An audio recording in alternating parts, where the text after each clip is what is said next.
few weeks to my wedding, I lost millions of naira. And let me just say about 70 to 80% of the money I had, I lost it. And I never told anybody around me except my wife. And we still went ahead to plan the wedding. I've come to understand in life that whatever I cannot change, I don't need to kill myself about it. People see me and they feel like, oh, this guy is coming from a wealthy home. You have everything you need, you're not lacking anything. That's far from it. I started hustling from my SS3. The moment I left school, I went into doing all manner of business and all of that. When certain things happen, you know that this is the reality on ground. Trying to start crying over it and let everybody around you know that this is what happened. In fact, I've come to understand that people will not help you. If you carry megaphone and start telling everybody, if you want to look like your problem, people will turn you to slave because they know that you are below what they want you to be. And then when you start making those complaints, lamenting here and there, they would take advantage of you, turn you into a boy, and then you'll be doing one or two things for them. They will not still help you come out of that thing that you are into. The favor of God I've encountered in life is massive. I've seen God work in tremendous ways. So it has taught me to stay calm in tough situations.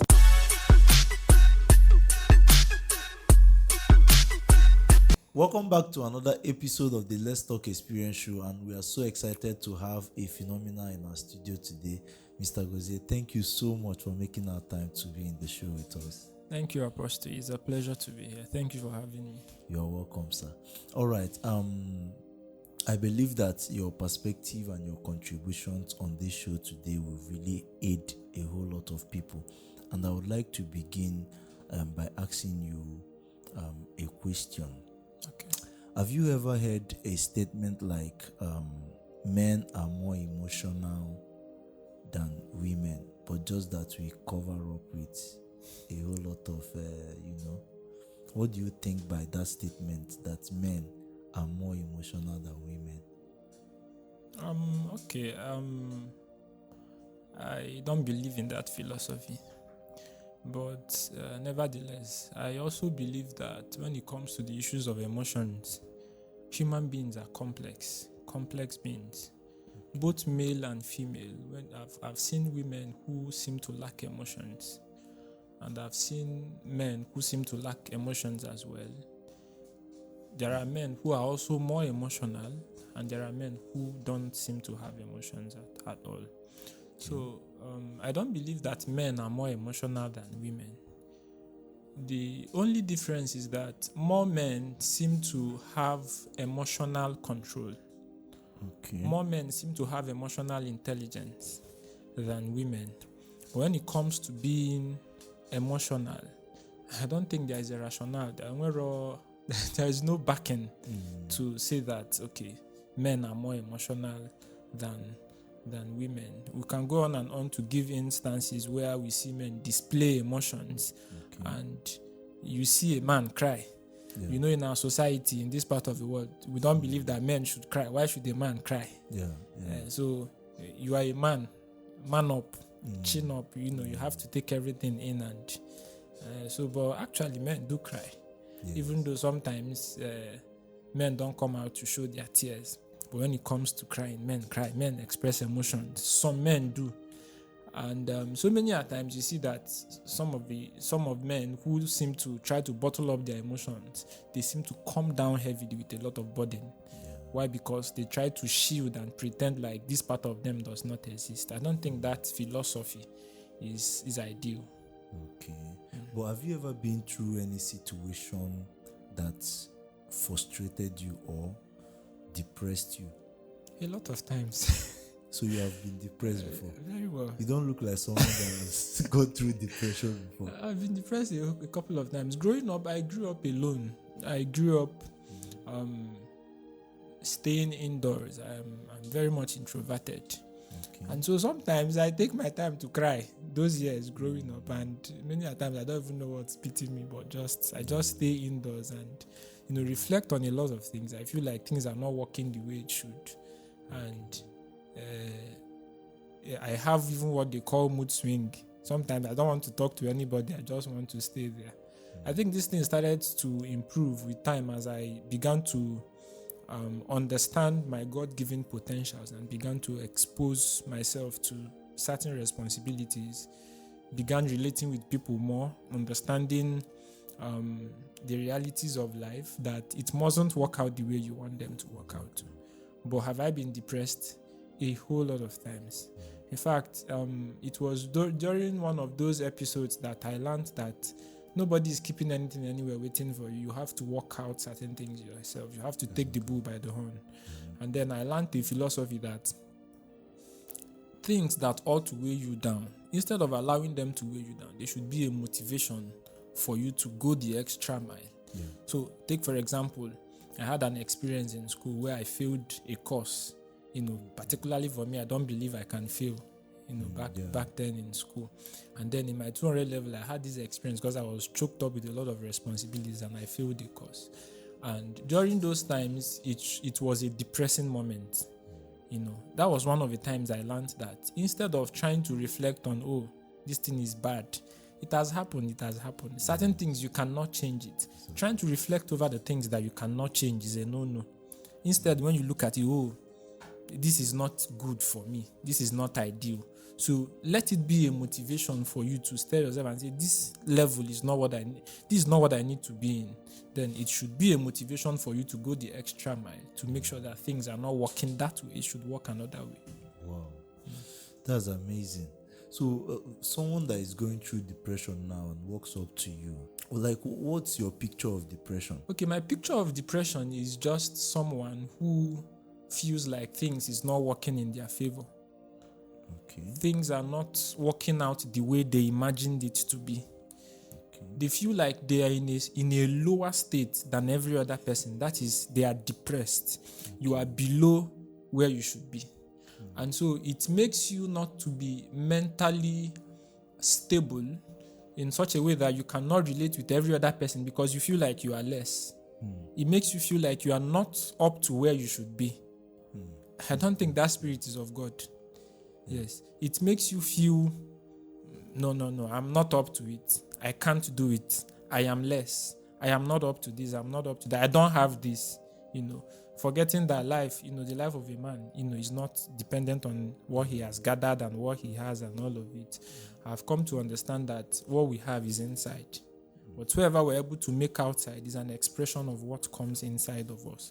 So when it comes to a man being depressed, I think it is a feeling, it is an understanding, it is a mindset that you feel like, I am not enough. There is a part of me, part of a component of me that has not gotten to where I need to be. Wow. This is my first time of getting to understand depression this way. Thank you. Because sometimes it makes you feel that so empty. So let's assume someone that is into depression now walks up to you. What advice would you give to that person? First of all, we need to understand what's making you depressed. Okay. There are so many things that can make people depressed. Maybe relationship, heartbreak. Let's talk about the relationship one after the other. Okay, when we talk about relationship, we talk about emotional attachment. Okay, but before that, have you been through any relationship before that didn't work? Have I? No. Wow. No. I have so much to learn from you about relationship. Okay. Really so much. So I when it comes to relationship, I think being depressed as a relationship is when we talk about, you are trying to entrust your emotions to somebody, trying to get tied up emotionally, exchange feelings, mutual understanding. It is as though a component of you lies with this person and you are trying to communicate with them in such a way that even without words, the person is understanding your feelings. Because sometimes you discover when you are close to somebody, there is a way you even call the person on phone, you can tell that this person is not okay. Now, when it comes to relationship, it mustn't be maybe with the opposite sex. It can be with your friends. It can be with your family. Yes, in such a way that you have a strong bond with maybe your father or your mother or even your sibling or a friend, and then suddenly you lose that person. It can lead one into a severe sense of depression. And maybe a friend, and then the person does something that you least expected of an enemy, not to talk of a friend. That part of you, is not going to recover from it so easily. Or maybe someone you entrusted so much with your emotions in terms of relationship now, and you are trying to build something together, and then suddenly something happens, or the person tells you that for no reason he's no longer interested, that he or she no longer finds you attractive, obviously it's going to take a while for you to recover from it. It's true. Okay, let's still beat around this depression a little. Okay. Why is it so difficult? Someone that is going through depression now, why do you think it's so difficult for many of them to pull out?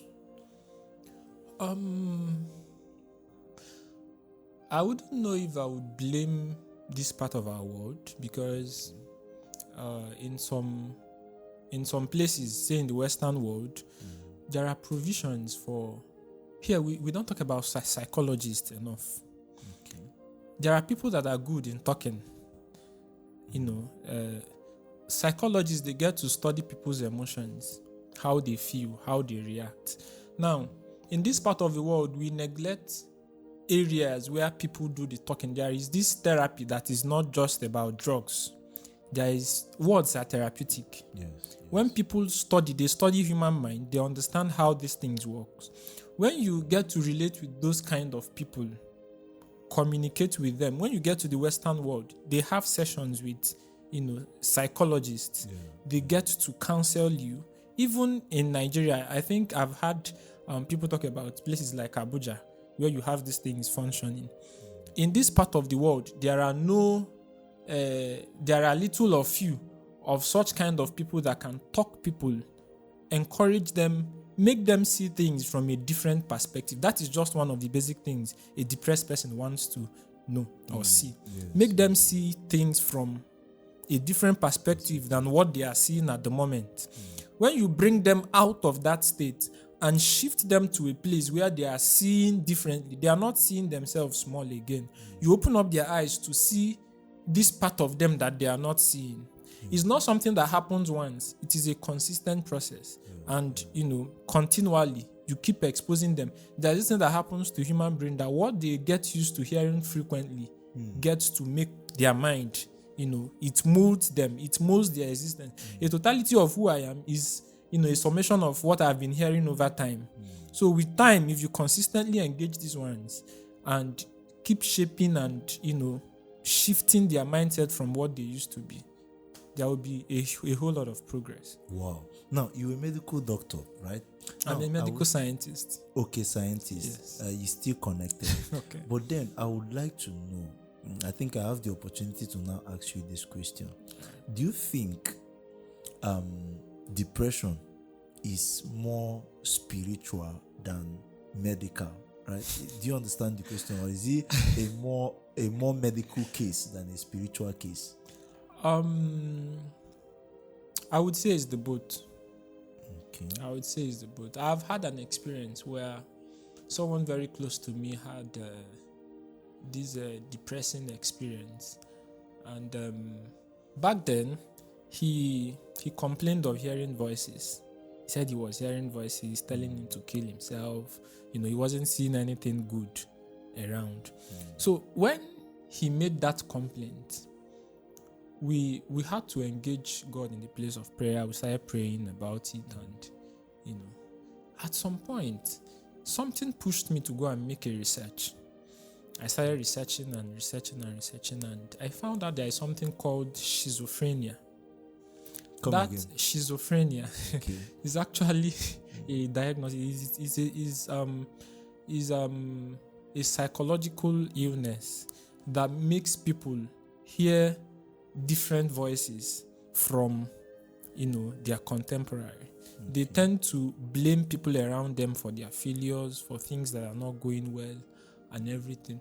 So when I discovered that, I called the attention of people that are involved. I said, see, this is a possibility in this. Now, quite all right, we are assuming it's all spiritual, from the village, from everywhere.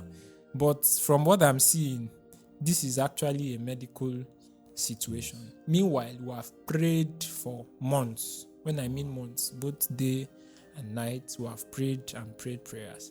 So with time, we had to engage, medical personnel, got to the hospital, met the, when we talk about psychiatric, it sounds like it's just for mad people. No. When you get to the psychiatric world, you see them, and even to people that are depressed, having this, manner of illness, they are experienced in these things. So when we told the young man about going to hospital, he resisted. He said he's not having any health challenge. To him, he's okay. Nobody is trying to convince him otherwise. We have to convince him to, let's get to the hospital. And when we get to the hospital, they started giving him attention, medical attention. Now, that is with a combination of love. He needs all the attention he could get. Now, this thing is more like the human brain is very complex. We have the gray matter, we have the white matter. There are things that are being, chemicals that are being released in the human brain. If they are released above or below proportion, it causes all manner of, illness, or maybe the absence of one or the other causes one thing or the other. Now, I've had this question before, but we try to bring it together such that the devil can actually work in synergy to bring sickness to human, because I don't believe that sickness is the will of God for us. Yes. We have a balm in Gilead. Yes. So I don't believe that sickness is God's will for us. But regardless, these things have medical explanations, not totally explained, because while I researched, science could not explain why this thing is happening. They only said if one have been depressed, stayed in an environment where he or she is not loved for a period of time, where he has had to stress mentally for a long period of time, there is a tendency of being exposed to these things. Now, the devil can walk around our environment. He's walking around to and fro, looking for who to devour.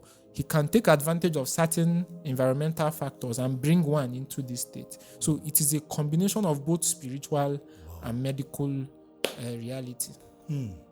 Wow, permit me to shout a little. Now, what's the difference between the way the brain operates and the mind? Do you understand the question? When we talk about certain things, we make reference to the brain. The brain contributes to this. The way your brain works determines the way your life works, something like that. And then the way your mind is. What's the difference? Can we make this thing more simple for a layman to understand?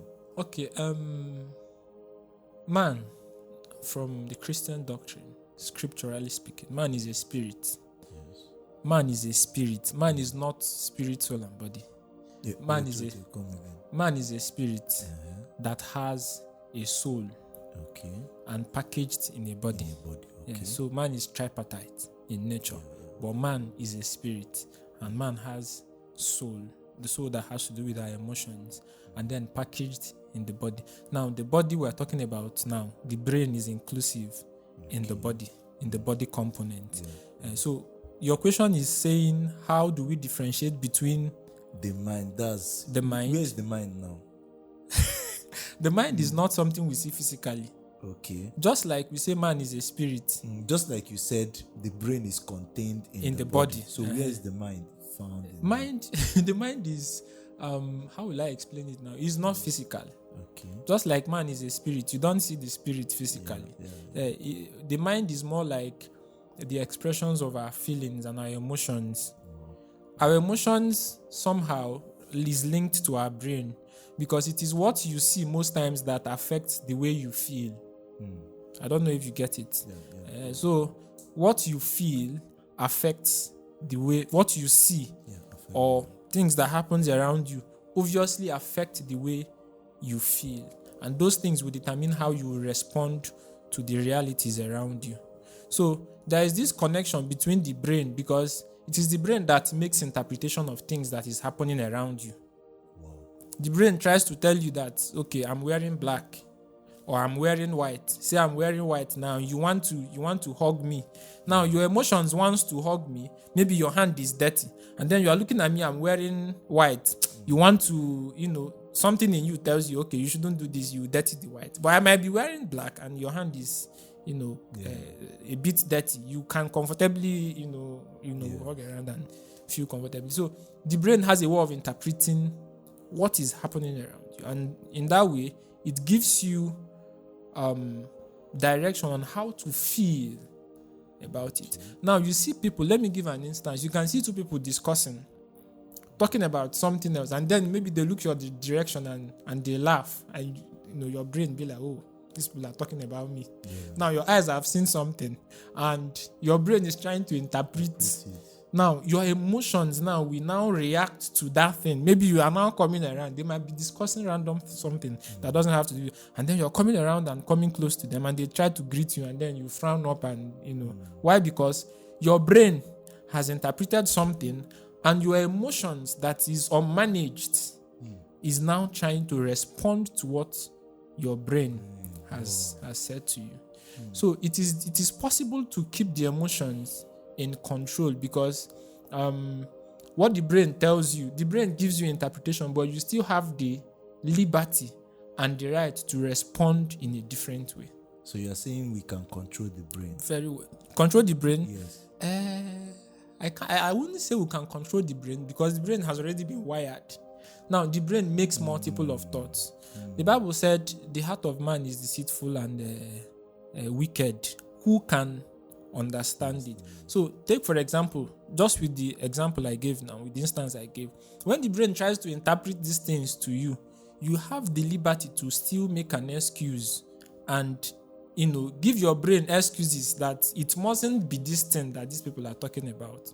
Okay. I don't know if you understand what I'm saying. So, what role now is the mind playing? The mind is the expression of what the brain, is telling you. I got that. Okay, so let's now, because I'm trying to make this much more practical. Okay. Now, how then do I master? Because sometimes you don't want to really feel this way, but the feelings are there.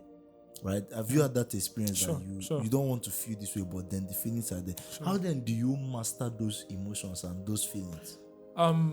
There's what we call growth. Okay. Growth is a process. Now, what you feed your mind with constantly determines how your mind reacts to issues. That's why we have books, we have the Word of God that you constantly read that shapes your mindset and your understanding. Wow. So, you can actually control your emotions if you have over time invested in trying to teach your emotions not to work reflexly and involuntarily to just anything. I don't know if you get. That somebody, beat you at the back. Maybe the person actually killed the mosquito. It doesn't mean that the person is attacking you. I don't know if you get it. So I've seen several things. You see people, at least in Nigeria, suddenly people start running. And then the easiest interpretation you can give to it is for you to start running too, even without understanding what is happening around you. So we can actually maintain or keep our emotions in check by constantly feeding it, training it. There's something I learned from my mom. I'm going to give it as an instance. When you stay around people for a long time, say we have been friends for several years, and you have been a wonderful person. Now, and then one day you did something, one particular thing that hurts me so badly. And my brain is so hot. How could you do this and how could trying to forgive, you say no, you will not forgive. She taught me that in that state of mind, regardless how bad that thing is, you should try to remember the 1,000 things that person has done right. When you remember the 1,000 things that person have done right, then compare it with just one that person have done wrong. You can make up that one with the other 1,000. And then if you understand the extent of value someone places on you, when someone does something, you can be able to tell if this person can be able to do this thing normally on a normal ground. So you can make an excuse for the person that I know that, Godstime cannot do this thing on a normal ground. You are training your mind and your emotions. Making excuses for people, trying to understand your environment before reacting. You see some things, you don't have to barge into it or, tend to give immediate response to it. You take your time to reflect. And that is where men and women are somewhat a bit different. Yes, because... so for women... sharp. But men, sometimes, some men also react that way. It's not a general, but it's just that a majority of men, you can be talking and then they will be looking and trying to reflect, their brain is working. And so, what's his name? I read Understanding the Power and Purpose of Men by Miles Munro. And then he talked about how women act before they think, but men think before they act. Wow. Okay, so I think I'm beginning to get the whole picture now, because from what you said, I think the brain can be controlled when you are in charge of the mind. To an extent, yeah. Yes, when you are in charge of the mind. Now, what if let's bring it back a bit to someone that had a dysfunctional background, and has piled up experiences over time. That in as much as you are trying to have control over this mind so that the brain can rest, you are finding it that difficult. So how do we get through this kind of situation whereby I'm trying my best to see that this mind is placed under control so that my emotions can be calm and then my brain can be calm as well? Okay, let me explain that using a dysfunctional family. Okay. Where we have parents who contend with each other, physical fights and abusive words. I've had a couple of persons, including some of my mentees and sons, have such experience that the family circle has ended up giving them a negative impression, maybe about marriage or relationship. And so these things are like seed that are being sown. I was having a conversation with a young man recently, and he was telling me about how the parents abused them so much with words that their self-confidence went so low. This is one of the implications. They felt like they cannot amount to anything in life. Now, the parents were doing their best, paying school fees, making every other provisions, but when it comes to words, they ran it like, idiots. I know, man. I know. They just keep releasing it back to back. And these things, sometimes you see parents telling their children, comparing, and have you not seen so and so person? And before you know what's happening, they have lifted, weapon, so many things. Now, when you are coming from this kind of a family, there are tendencies that even you that doesn't like the reality, these things are being registered in your mind. They are like seeds, tiny seeds. They keep being sown deep there, inside your mind, and they are just there, relaxing. And so I was engaging one of my sons. I told him, I said, at this point in your life, you're already in your 20s. Write out the traits you saw in your father that you are beginning to see in you. Yes. And then he took time to write it out. I told him, I said, most of those things you saw your father do and you detested it so much, it pained you, they have registered in your head. And by the time you eventually get married tomorrow, you will begin to see yourself do those things you saw your father did. Why? Because you did not know that the mind is like a garden that is being invested in. I told him, I said, you have to be intentional. Number one word. Find out, first of all, discover that this trait is already there. And then you have to become intentional about how the thing was already affecting how he relates with ladies. He was already becoming domineering, because of these things that are already happening and, the way they fight and everything. So he had to intentionally start. Number one word, being intentional to find out those traits that are already there from those dysfunctional background, and you begin to intentionally work on them. These things is not something that prayers can solve. It's not. And I hear people say they are loved at home. Many people are not loved at home. And so when they see love outside, they go after it, whether it is love or lust, because they have not had that feeling of what actual love feels like. So if somebody tries to express some measure of kindness to them, they assume it to be love, and then they throw themselves at those people, and people take advantage of others just like that. So when you see people coming from this kind of background, first of all, you need to admit and tell yourself that I have a problem. I was listening to Apostle Femi Lazarus one time. He said he was talking about people that are going into relations. He said you should heal. heal from experiences of the past. The problem is that so many persons does not even know they have this problem.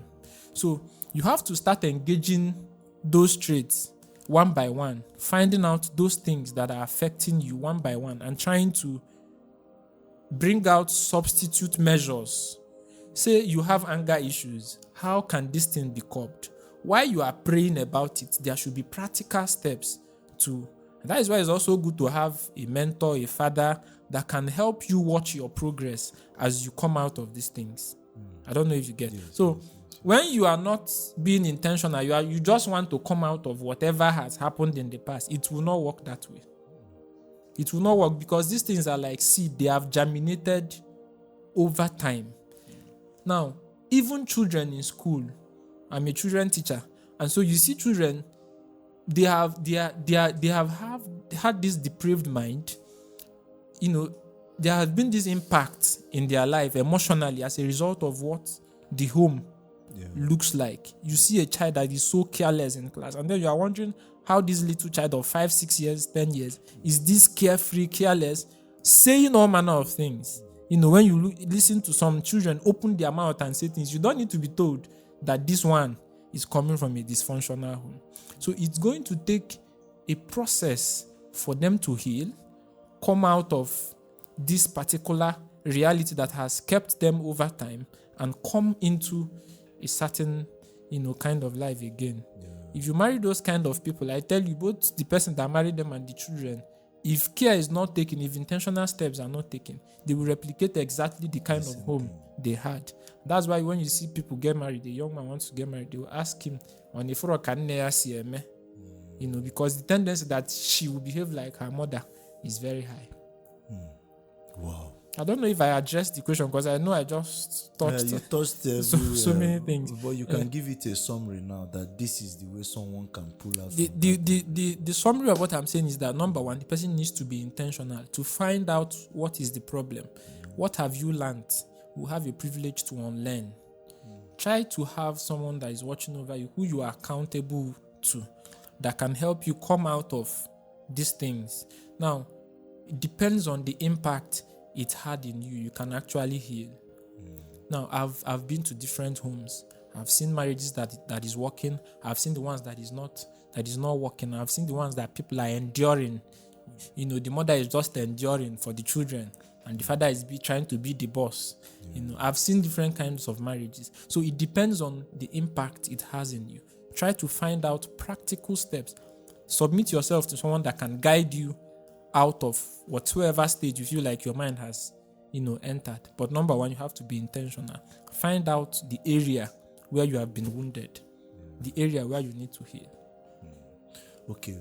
Well, I would also want to know, because this is getting very much interesting and I'm really learning a lot. Now, I've seen you handled certain pressures while still maintaining calmness and stability. Okay. I would like to learn how you handle, like you can still be in a chaotic situation and still maintain that calmness, that stableness. You understand? Yeah. So how are you able to achieve stability in a chaos state? I think I've had that experience a couple of times. In fact, the most recent one was a few weeks to my wedding. I lost millions of naira. Let me just say about 70 to 80% of the money I had, I lost it. And I never told anybody around me except my wife, And we still went ahead to plan the wedding. And so I've come to understand in life that whatever I cannot change, I don't need to kill myself about it. During people see me and they feel like, oh, this guy is coming from a wealthy home, wonderful, whatever. You have everything you need. You're not lacking anything. That's far from it. I started hustling from my SS3. The moment I left school, I went into doing all manner of business and all of that. So I remember one of the days during my first undergraduate studies in the Polytechnic before I went to the university. We will have exams for next week, and I've not paid my school fees by this week. And without the school fees, you will not write the exam. I will sleep, and I will sleep well. I think the confidence I had, was just that I learned from my mom to shift everything to God. When you shift it to God, you go and sleep. Whatever I cannot change, I cannot kill myself about it. And so when certain things happen, you know that this is reality on ground. Trying to start crying over it and let everybody around you know that this is what is happening. In fact, I've come to understand that people will not help you. If you carry megaphone and start telling everybody, if you want to look like your problem, people will turn you to slave because they know that you are below where they want you to be.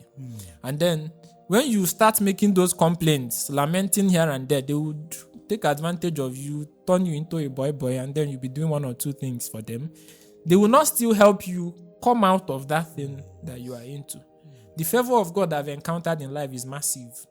And so I've seen God work in tremendous ways. So it has taught me to stay calm in tough situations. Wow. Back in the years, I was during the Modern Sunday, I was recalling to my mom, the stages of life we went to. I remember when we used to have the landlord serve us quit notice that we have to leave the house like 1 week.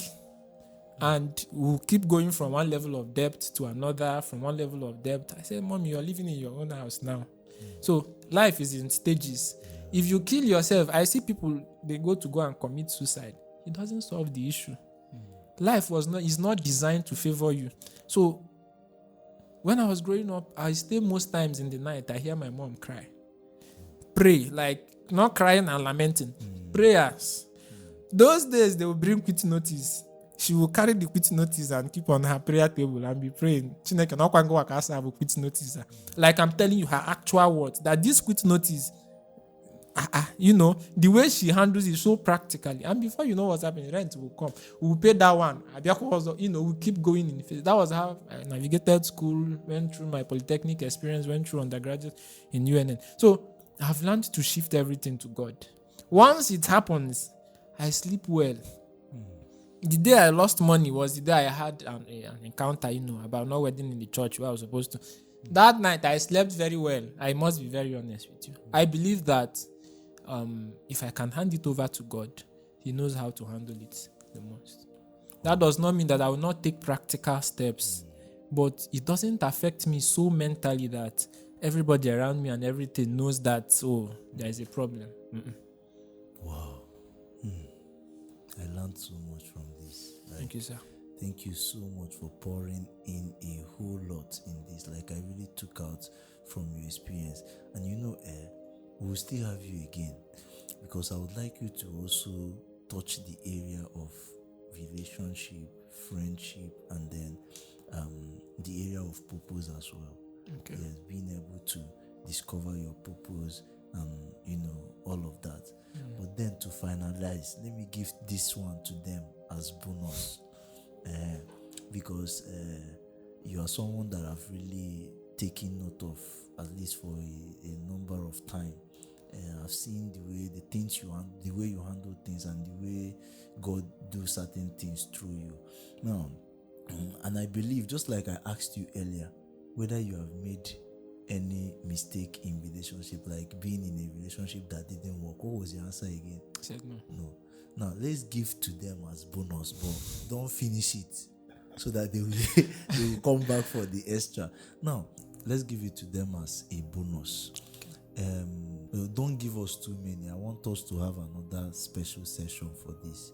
But what are the necessary things one needs to know or do in order not to make mistakes when it comes to relationship?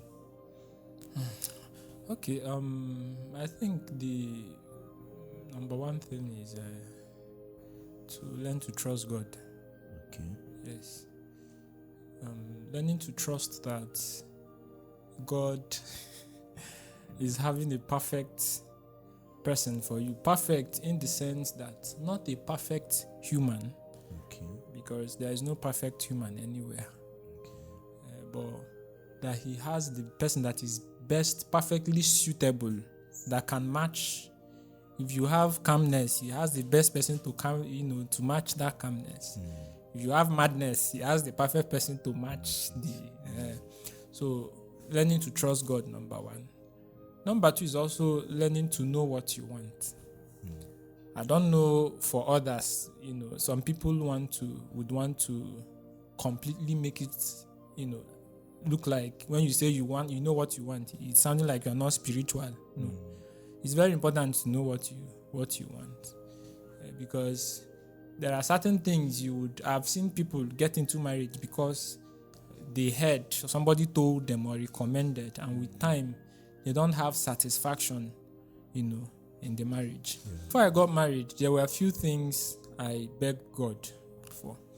Number one is that I don't want to be in the categories of brothers that would propose to this sister today. She will say no, tomorrow I'll go and propose to another sister. I don't want to propose twice. Me like this, I have shame. I'm shy. And so I don't want to be in that category where sisters will come and be discussing and be like, okay, did he also propose to you? That he came to me last month though, And God helped me. I was able to find out what I want, seeing that it aligned with the will of God, and I went for it. And it worked. I had several questions as to how. Truth is, I can't even explain so many of the things because it's not like I put in so much effort per se. I just was normally me. So, asking people or advising people on how to make the right choices. Number one, learn to trust God. Number two, know what you want. Don't settle for less. Don't walk out under pressure because people are getting married or, hey, oppression is everywhere. God, when? It can be today, but you also enter today and you now enter into oppression. Instead of you now oppressing people, you now be the one to be oppressed. So there are so many things to it, but the one I know the most is learn to trust God, know what you want, and then don't walk under pressure. Follow it prayerfully, work things out, and God knows how to perfect it. Yeah, I love the way you just draw it. So if you want to learn the whole this thing, wait for the next session. So maybe the next session you grant us the privilege of bringing your wife along so that we can learn from you both. So thank you so much. Like I really learned a lot from this few minutes we spent here, and we hope to still have more sections with you because I believe that the value you have would really aid a lot of other people out there, most especially young people that are also coming up. So thank you once again for making our time to be in the show. I'm very, very much excited. So thank you very much. We hope to still have you another time. So I hope you were blessed in this episode. Please just do us a favor by sharing this to someone. That just keep on sharing because I believe more people need to hear what you just heard now. All right. So, and don't forget to subscribe to this YouTube channel and follow us across our social media handles so that you know when Mr. Gossier is coming back again to this podcast show. Thank you so much and see you in our next episode. Bye.